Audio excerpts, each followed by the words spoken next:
Isang patay na sanggol naman ang natagpuan sa dalampasigan sa Labrador, Pangasinan. Posibleng bagong silang ang bata dahil nakakabit pa ang pusod nito. Yan at iba pang balita sa Pangasinan, hatid ni CJ Turida ng GMA Dagupan. Wala ng buhay nang makita ang sanggol na ito sa dalampasigan ng Labrador, Pangasinan. Nagkabalot ito ng tela at nakakabit pa ang pusod nito. Ayon sa gwardya, hindi niya ito napansin nang una siyang magronda.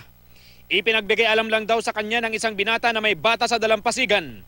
Hirap ngayong matukoy kung sino ang nag-iwan sa bata dahil walang nakakita. Nagkikipag-ugnayan na ang mga otoridad sa mga residente sa lugar.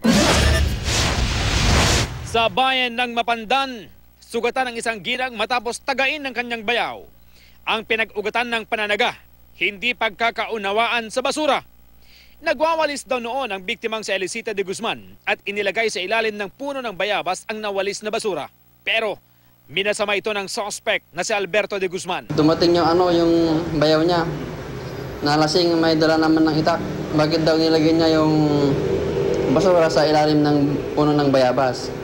Tapos sabi niya naman ng biktima, inipon niya lang doon. Tapos pagkasabi niya gano'n, tinaga na raw ng suspect. Nagpapagaling sa ospital ang biktima. Yung suspect, lasing, parang lasing nakainom, parang wala sa sarili. Patuloy na tinutugis ang suspect.